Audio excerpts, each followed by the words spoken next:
My mother always said, a man is like a sailboat. If you trim the sheets too tight, the wind will flip you both into the sea. So when Julian was photographed in St. Tropez, his bronzed hands sliding under the bikini string of 18-year-old Czech model Denisa, I did not scream or smash crystal vases. I waited until 2 o'clock in the morning when he finally strolled into the marble foyer, reeking of tequila and crushed gardenias, and I simply asked, "Boy, steady, will you divorce me for her?" He loosened his cufflinks, white gold Cartier, my first anniversary gift, let them clink onto the console and shrugged. "Don't be dramatic, Serena." Then, as if he were tipping a valet, he signed the deed to the Hartwell estate over to me. "A little peace offering," he murmured, kissing my temple like he was stamping a document. I should have burned that paper the same night. Instead, I filed it in the mahogany drawer where I kept my wedding album, and tried not to picture Denise's sunburned fingerprints on his collar. 3 weeks later, she was flown back to Eastbrook on Julian's jet. Walk of shame straight to a private OBGYN on Park Avenue. The headline said, "Mystery bump." Julian said, "Beale needs a nameplate on the cradle or she'll terminate." He said it while cutting an apricot in half, juice running over his wrist like liquid gold. He didn't look up. "Well, divorce you and I temporarily. Once the child is born, I'll come home." The words felt dipped in dry ice, cold enough to crack bone. I opened my mouth then closed it. Inside, 1,000 crows beat their wings against my ribs. Why am I not enough? Why is my love cheaper than a birth certificate? But my mother's voice slithered in, soft and lethal. "Serena, close your eyes. Wealthy men stray. That is the toll nature charges." So I swallowed the flock of crows, feathers and all, and asked the only question I still dared to believe mattered. "Do you love me, Julian?" His brows drew together, impatient. "We're turning 30, not 15. Love is a word children trade on Valentine's cards." The room smelled of apricots and expensive lies. I nodded. I packed.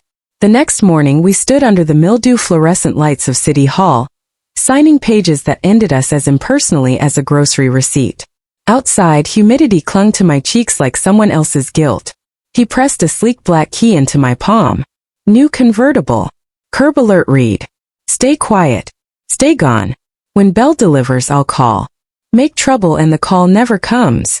Across the street, my mother watched from her silver Land Rover, windows fogged, knuckles wide on the steering wheel. She had dabbed peppermint oil under her eyes to fake fresh tears. I wanted to scream, "Let it go. Let him go." Instead I whispered, "I'll wait," because that was the script, and Mother already had her Oscar smile ready. Julian's driver held the door. Before sliding in, he accepted a wicker basket from Mother. Farm fresh eggs cushioned in gingham for the little mother. She chirped, "Boy syrupy. May she give you a strapping son." Keith scolded my throat. I tugged her sleeve. She wrenched free, scolding, "Hush. When they remarry, that boy will inherit half of Eastbrook. Be practical." Julian's parting shot was a glance over his shoulder, amused and cruel. "Take diplomacy lessons from your mom, Serena. She understands the long game." I sold the convertible at auction, signed the papers while rain drummed on the awning, erasing the smear of his fingerprints from the steering wheel in my mind. The villa followed, a real estate shark circling, scenting blood. With the cash, I bought a 3-bed condo overlooking the marina.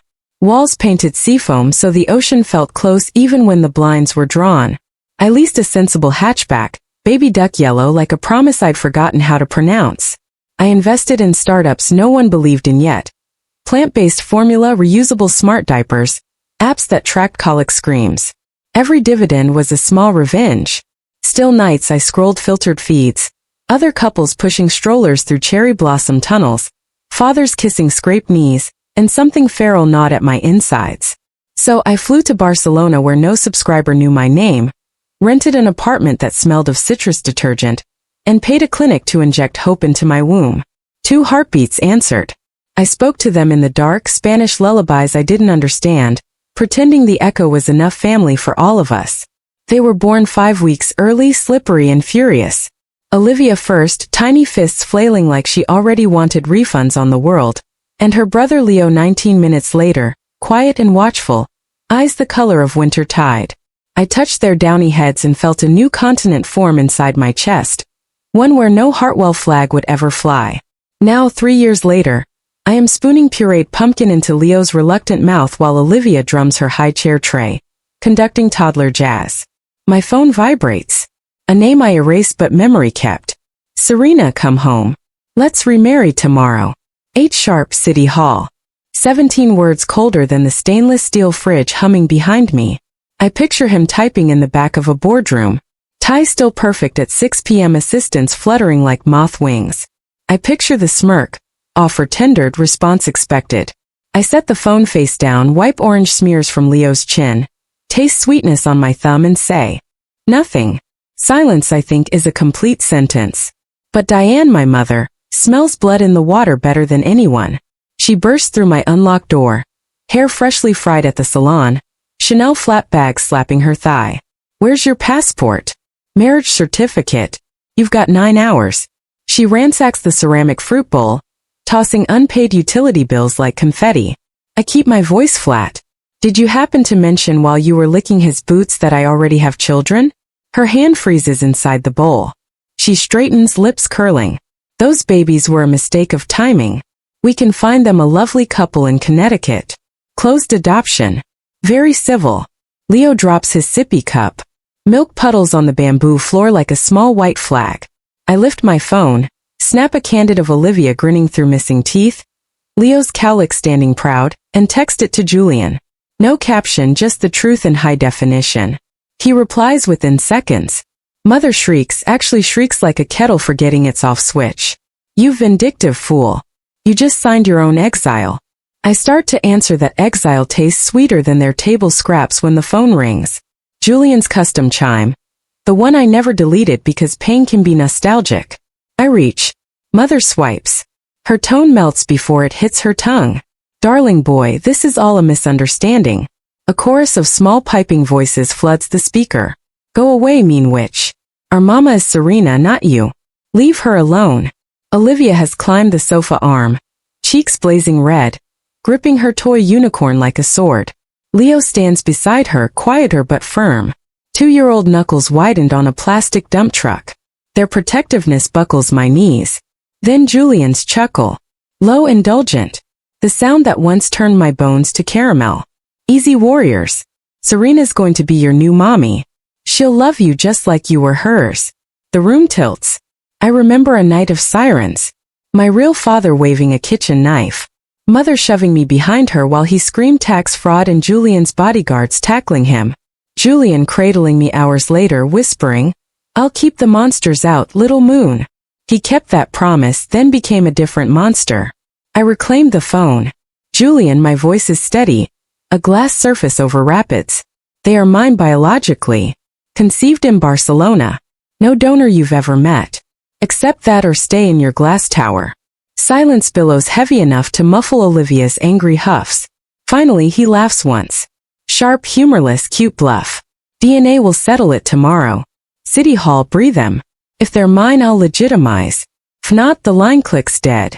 Mother's eyes gleam, already rearranging chess pieces. I step over spilled milk, crouch between my twins, gather their vanilla-scented warmth against my racing heart. Tomorrow the fire begins.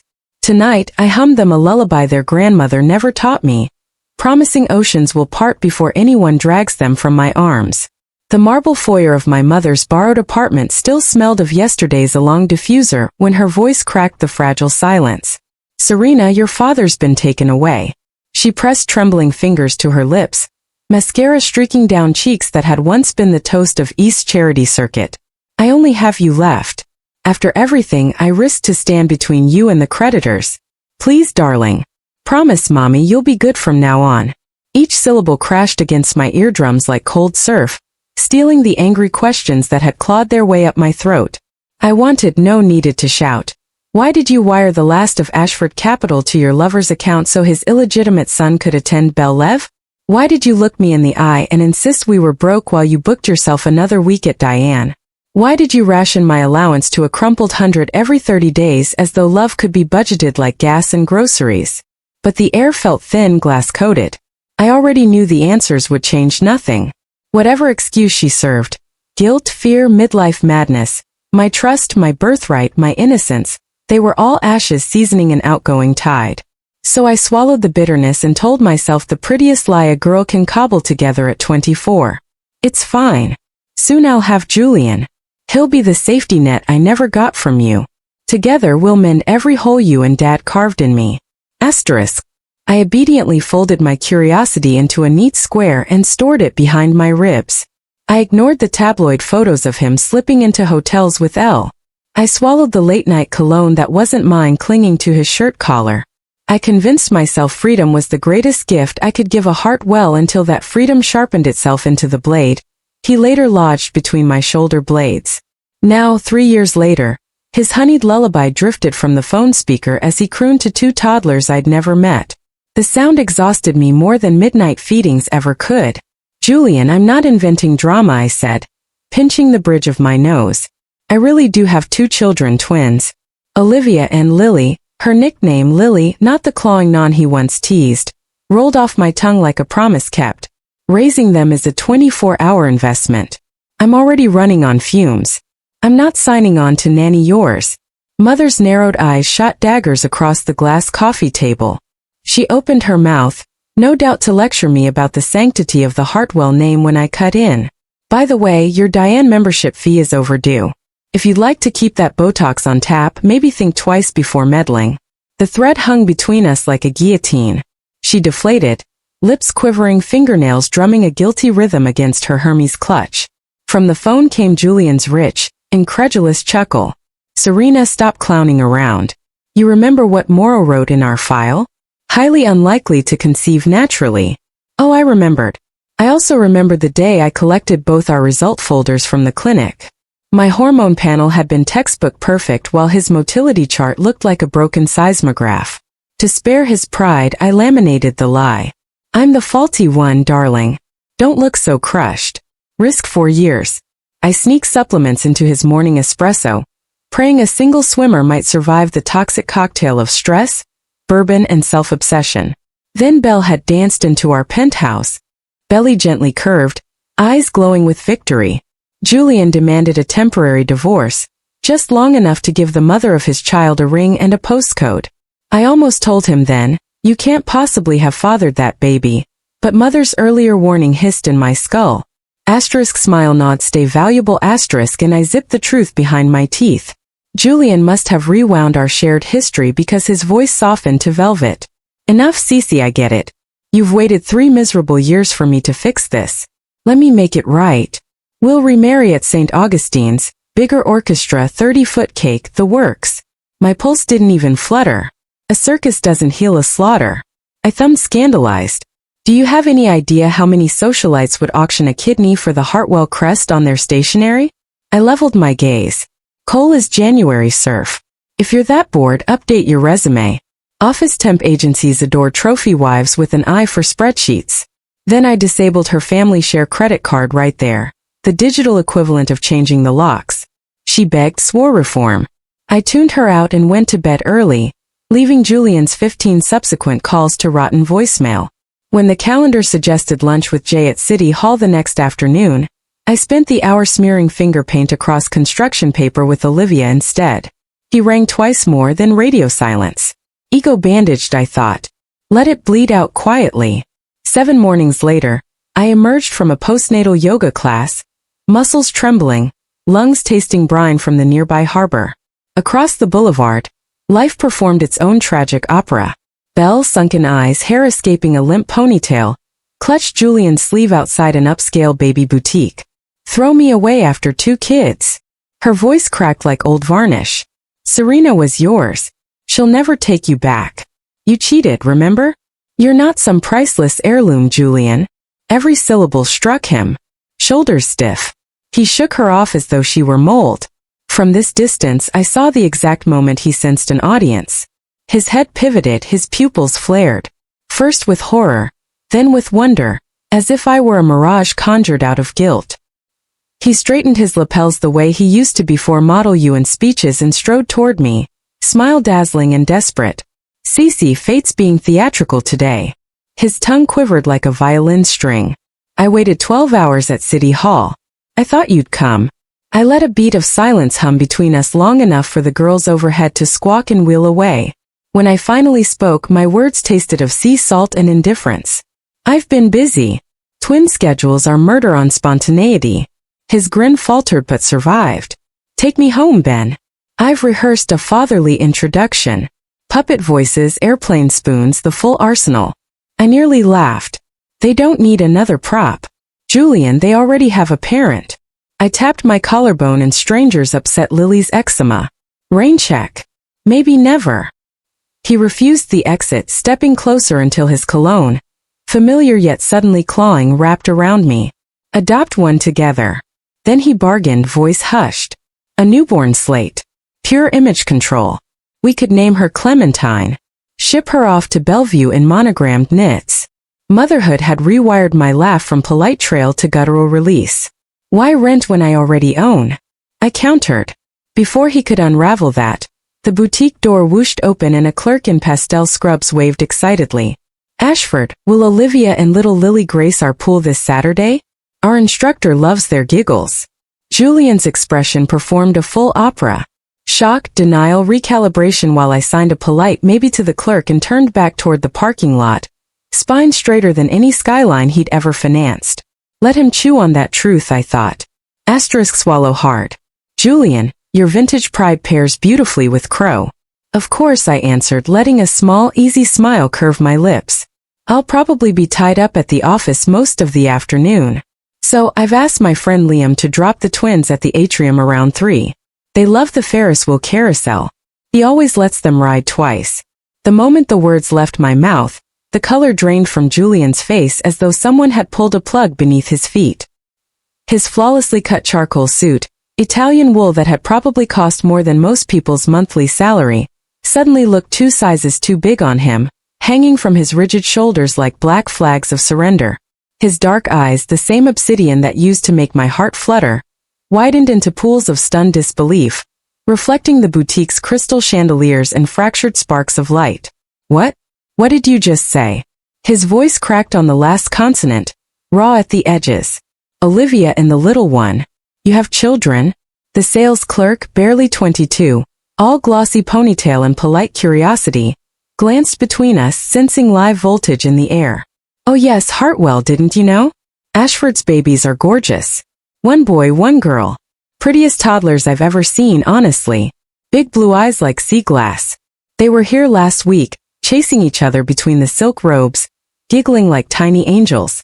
Every syllable landed like a meteor against Julian's chest. I watched the impact travel through him. The sudden flinch, the way his manicured fingers curled into fists so tight the leather of his Hermes belt creaked.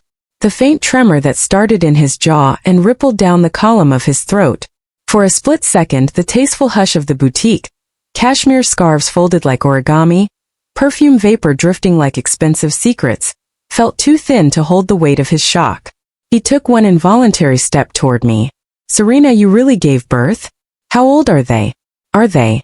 His breath hitched, the next word scraping out like gravel under a tire. Are they mine?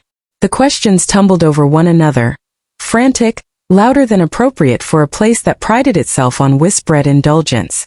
The clerk's smile faltered.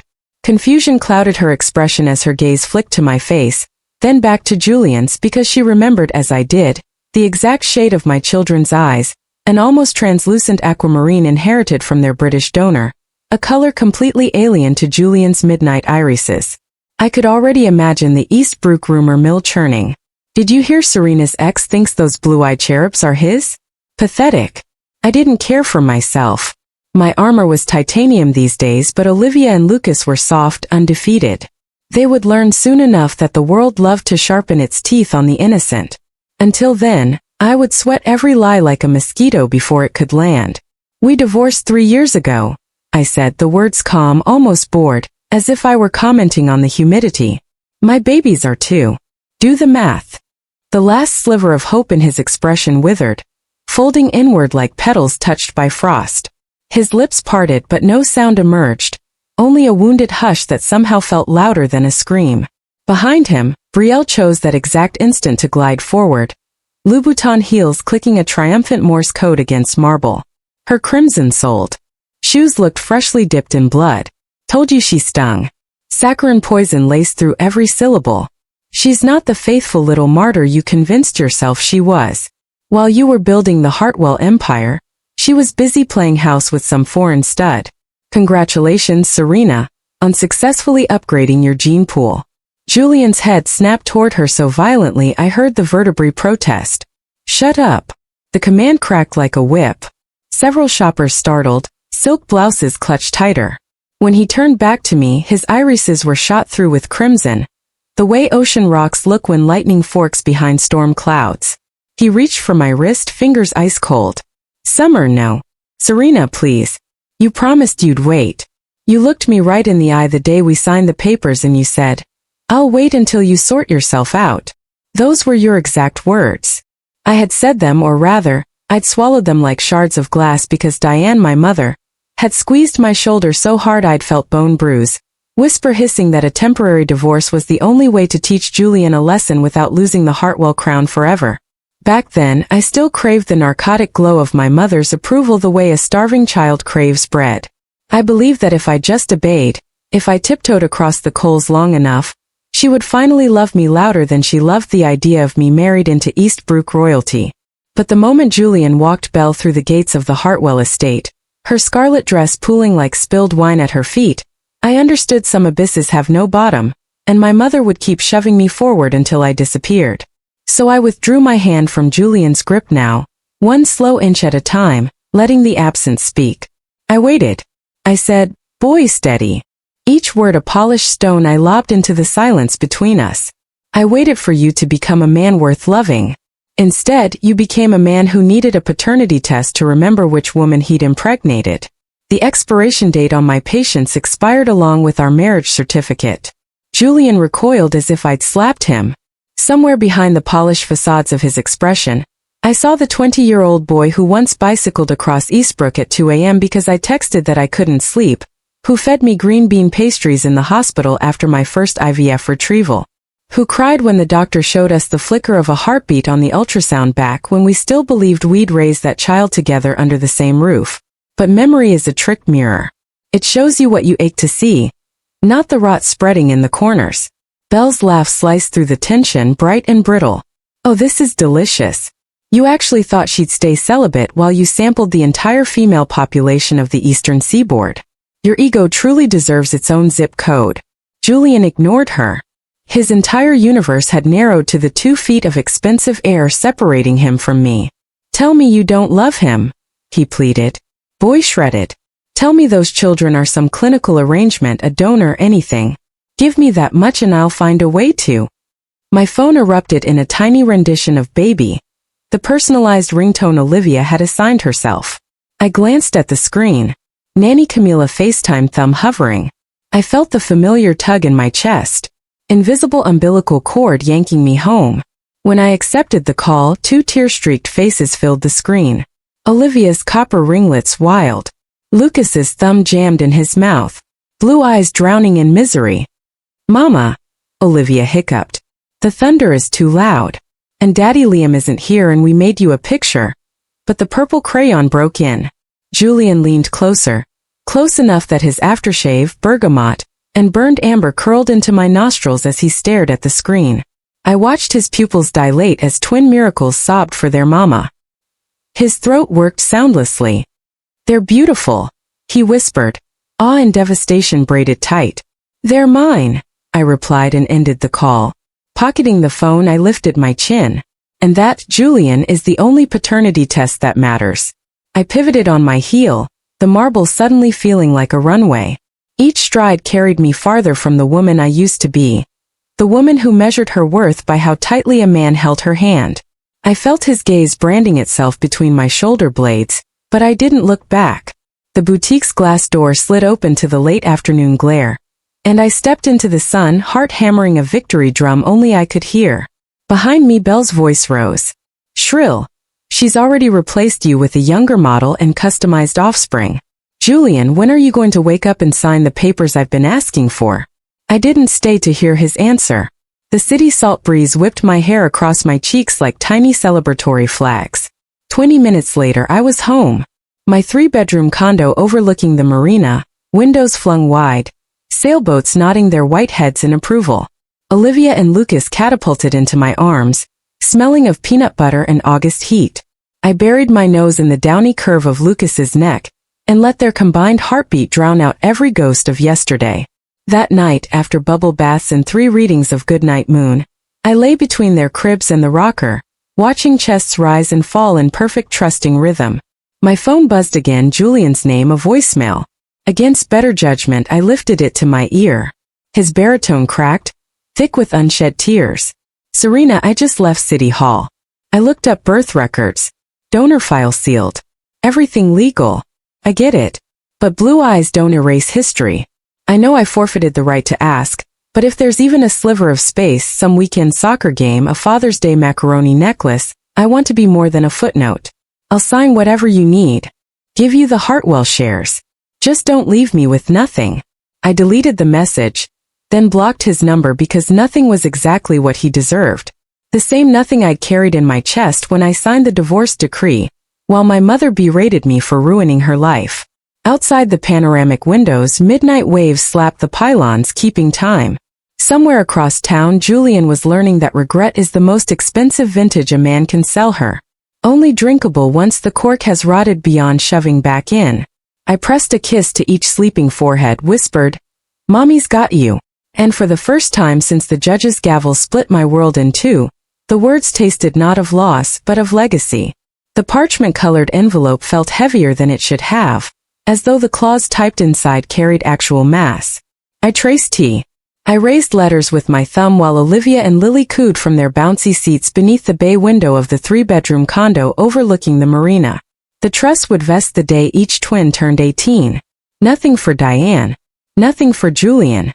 Nothing for anyone who had ever called me too soft. My signature was a moat I was still building brick by brick, around the only hearts I had left to protect. A fist hammered against the front door so hard the framed night escape rattled. Only one person in Eastbrook knocked like she was trying to dent mahogany. "Serena, open this goddamn door before I break it down." I exhaled through my teeth, set the papers on the foyer console and turned the knob.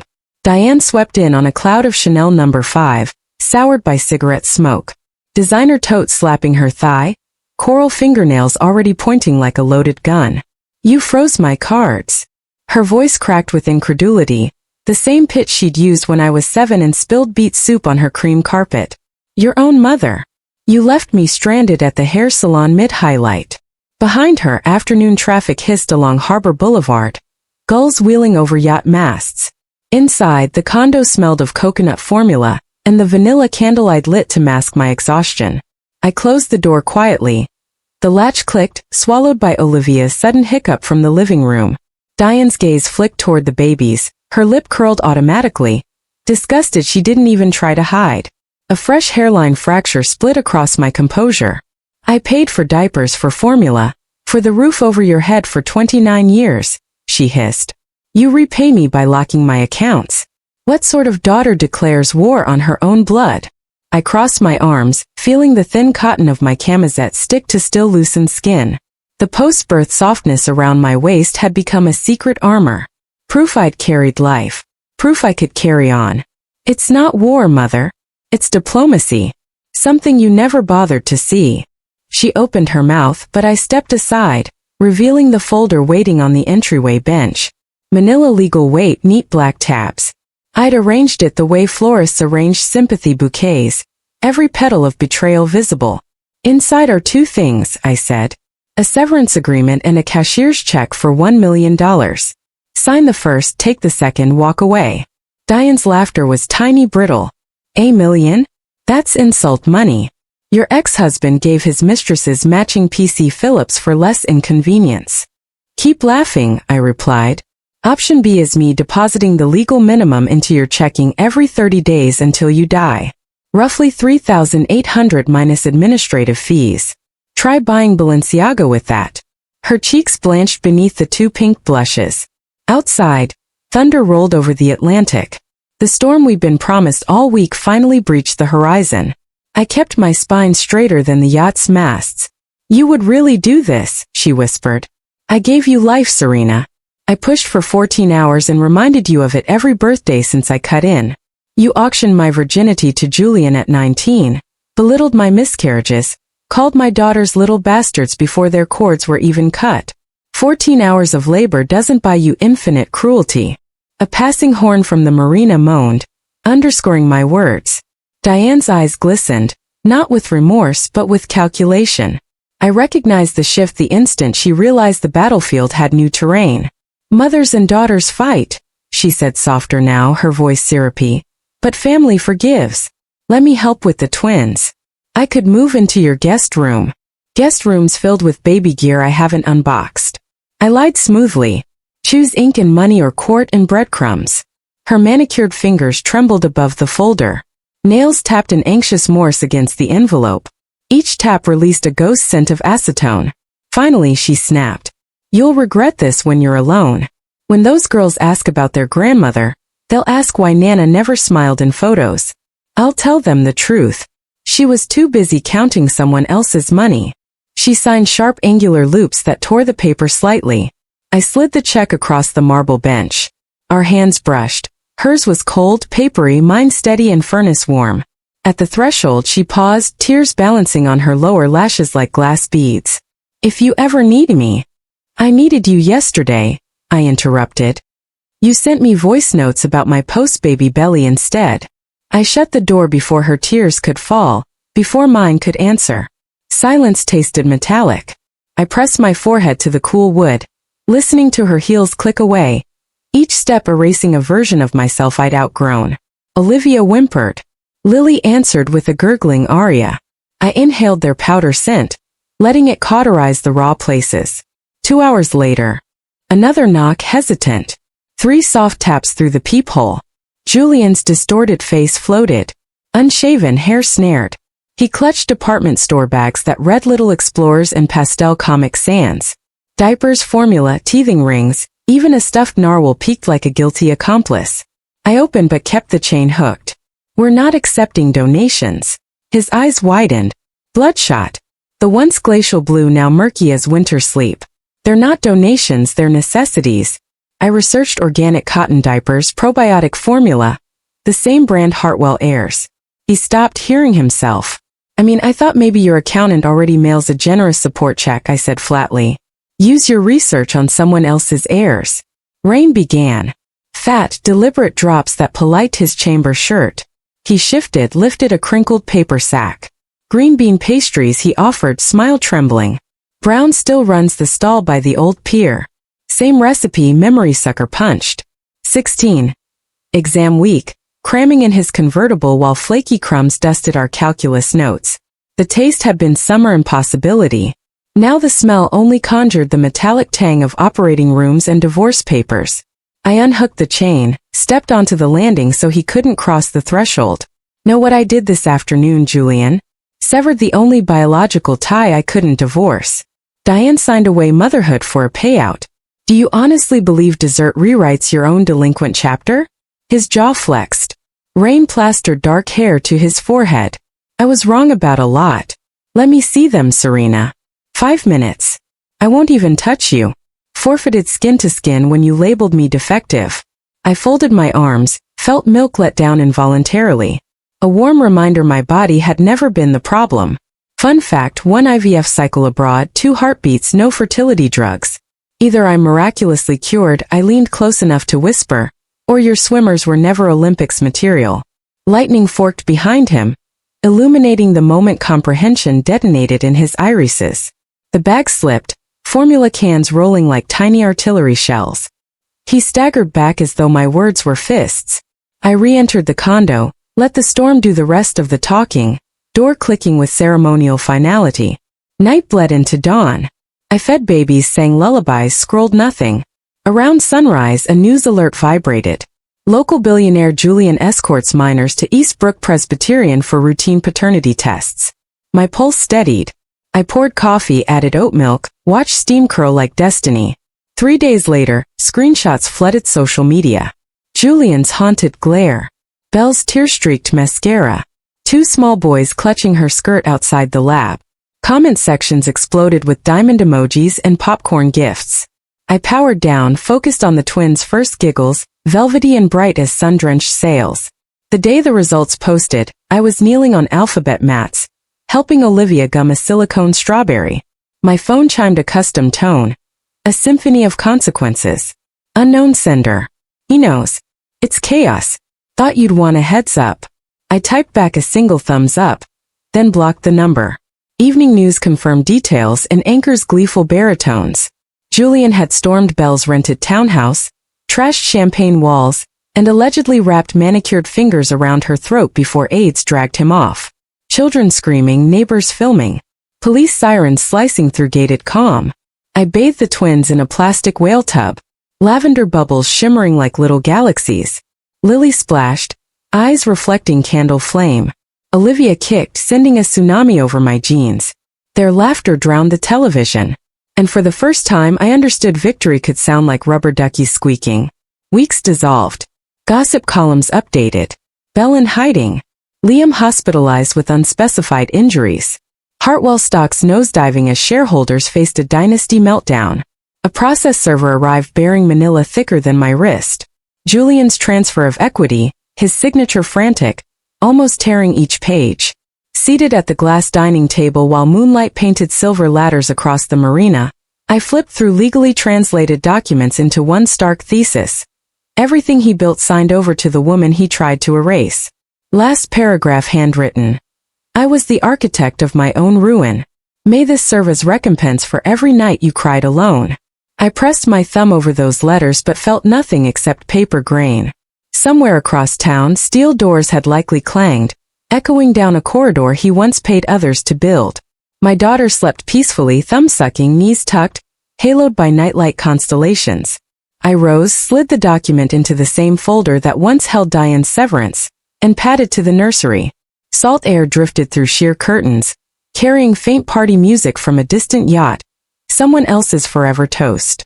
I laid my palm on each tiny back, felt rising and falling breaths, and whispered a promise my trust fund could quantify. No one will auction your worth. No storm will enter unless invited. And when the world tries to rewrite you, Mommy will be the paper they can never make flammable again. Outside, the Atlantic kept breathing against seawall granite, patient, endless. Inside, I finally matched its rhythm, steady and deep, owning every crashing wave of what was and every smooth retreat of what would never be.